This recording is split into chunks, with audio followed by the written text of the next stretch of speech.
com a mídia oligopolista das 6 famílias que controlam a imprensa, a grande imprensa brasileira. Todos se uniram, já tinham se unido para o golpe, continuaram a se unir e elegeram o Bolsonaro. E hoje nós vivemos essa situação que é o desenrolar do governo Bolsonaro, em que ele quer nos aplicar mais uma fase do golpe de 16, que é o endurecimento e o estabelecimento do arbítrio no Brasil de forma aberta e declarada.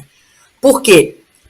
Na verdade, essa primeira fase toda, antes, mesmo considerando o governo Bolsonaro, é aquela fase em que você, ao contrário, eu sempre faço essa imagem, sabe, Bongás?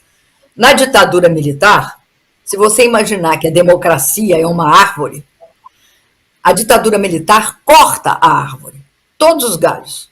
Então, ela fecha o Congresso, fecha o Supremo, lei de imprensa, prisão de opositores, fim da liberdade de expressão, né? O AI-5, que como nós vimos ele ocorrer. No golpe de 2016, que dura até hoje, nós temos um outro processo. Ao invés da democracia ser cortada por Machado, ela é infectada por vírus, por parasitas, por fungos que vão corroendo a árvore por dentro, matando as raízes, né? Impedindo que ela cresça e viceje e garanta a participação do povo nos processos decisórios. Então, você tem esse processo sendo um contínuo.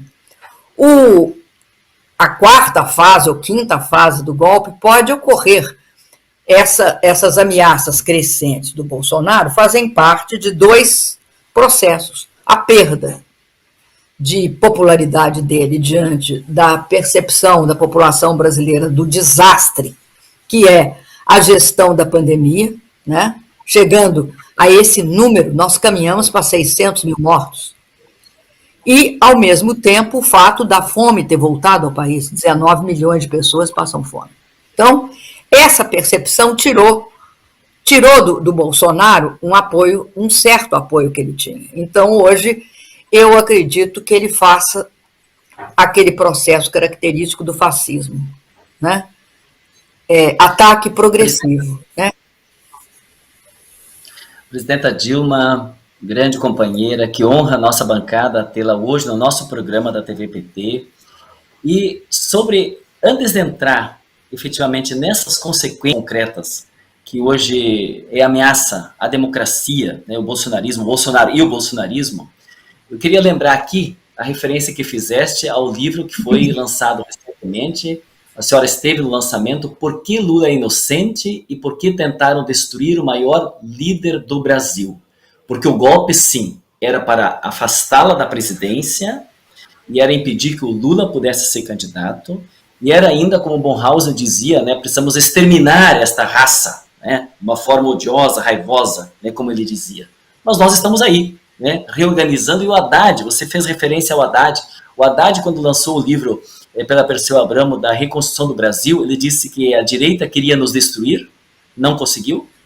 Estão destruindo o Brasil e nós temos a tarefa de reconstruir o Brasil, né? E é exatamente esse engajamento, né, que nós estamos fazendo com o Lula, contigo, com o Haddad, enfim, com todos os militantes,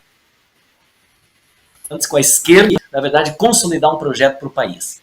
Mas, Dilma, desde a sua história que eu lhe conheço, passaste pela Prefeitura de Porto Alegre como secretária de Minas e Energia, no governo Lívio Dutra nessa área de Minas e Energia, como chefe da Casa Civil no presidente Lula, ministra de Minas e Energia no país. Daria para dizer que o golpe teve atrás de si a tentativa de conspirou contra o povo, mas conspirar para não ter a Petrobras pública? Eu queria que falasse um pouco sobre isso, porque nós não termos mais nossas refinarias, um país que tem petróleo, estar subordinado à paridade, a preço-paridade internacional, isso já é uma consequência, um golpe contra o povo, pagar R$7. Eu lembro, Dilma, R$2,80 era o preço da gasolina no teu tempo. Quanto se falava, precisamos tirar a Dilma, porque o preço da gasolina poderia chegar a R$5. Eu queria que falasse, desenvolvesse mais isso, porque boa parte do golpe, Dilma, com certeza foi para se abocanharem dessa estrutura tão importante que é a Petrobras, que é do povo brasileiro, e a consequência que isso está trazendo concreto na vida do povo. Aqui no Rio Grande do Sul, estou pagando, Dilma, mais de R$7 em alguns lugares para o preço da gasolina. Botijão de gás a R$100, diesel altíssimo o preço. Eu queria que falasse sobre isso, porque com certeza isso dialoga com o golpe, ainda mais com o pré-sal, né, que foi a grande descoberta feita à época. Sabe, a grande questão é como é que é a Petrobras? A Petrobras, ela tem o controle, né, do Estado brasileiro. Por que ela tem o controle do Estado brasileiro? Porque a Petrobras é do povo brasileiro, é da população. Os grandes acionistas da Petrobras são justamente todos os homens e mulheres desse país. Bom, essa é o controle majoritário da Petrobras. De outro lado, a Petrobras tem também, o governo Fernando Henrique Cardoso abriu o capital da Petrobras em Nova York. Então, muitos acionistas, muitos investidores internacionais interessaram pela Petrobras e viram nela uma grande oportunidade de negócio e se tornaram acionistas. Bom, eles querem ter uma lucratividade elevada, a mais elevada possível. Não interessa se a empresa vai diminuir ou vai aumentar, enfim, o que querem é o lucro de curto prazo. Bom, e é papel dos acionistas majoritários, né? A própria lei das SA mostra isso. Papel do acionista majoritário é exercer a sua maioria. Ele tem direito a exercer a sua maioria. Ele não pode se comportar para beneficiar a minoria. Pelo contrário, isso está previsto até na lei das SAs. Bom, além disso, tudo no mundo virou objeto de especulação. Há um mercado extremamente, além do mercado de compra e venda de petróleo, há um mercado que especula sobre a compra e a venda de petróleo e onde tem mais petróleo, como é que a situação dos preços do petróleo vai ficar. Esse mercado é um mercado extremamente especulativo. Hoje, depois que no governo Temer colocaram para gerir a Petrobras os interesses do mercado financeiro nacional e internacional, a Petrobras tem uma política de preços que beneficia esses especuladores e esses detentores de ações minoritárias. E aí, o que acontece? Acontece que quando eles montaram a política de favorecimento desses interesses, eles passaram a elevar o preço do petróleo todo santo dia. Além disso, fizeram esse absurdo recente, que foi antecipar o pagamento de dividendos, coisa que nenhuma empresa decente faz. Ou seja, ela vai pagar dividendos. Em vez dela pagar dividendos na hora que tem de pagar, ela antecipa 6 meses. É que nem se você é trabalhador, o seu patrão resolver antecipar todo o seu salário anual no meio de agosto, ou no meio de setembro, ou em junho. A Petrobras, com isso tudo, o que eu quero dizer? Eu quero dizer que a Petrobras mudou o foco dela. Ao invés dela ser uma empresa pública. Por que ela é uma empresa pública? Porque ela utiliza algo que a Constituição diz que é inalienavelmente do povo brasileiro, que são as reservas de petróleo. Nenhum país do mundo tem essa conduta com a sua empresa estatal de petróleo, porque a Petrobras é uma empresa pública. têm de prestar contas ao público. Devem a nós essa prestação de contas. Por que estão distribuindo dividendos antes da hora? Por que elevaram o preço do petróleo a esses patamares absurdos?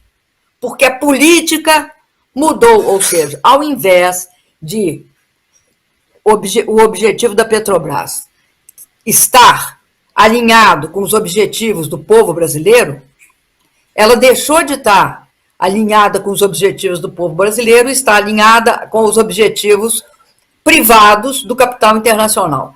Porque mesmo os locais estão ligados à especulação financeira internacional. Então, nós temos uma situação gravíssima na Petrobras. Essa é a primeira questão. Mas tem mais duas. A Petrobras está sendo esquartejada. Como é que ela está sendo esquartejada? E esquartejar a Petrobras é desnacionalizar a Petrobras. Porque não tem capital privado nacional capaz de comprar a Petrobras, ou partes da Petrobras, sem injeção internacional de dinheiro. Então, o esquartejamento faz parte de um processo de desnacionalização. O que eles estão fazendo? Toda empresa de energia que se presta é uma empresa de energia integrada verticalmente. Por quê? Porque o que você sabe a respeito do que ocorre numa empresa de energia?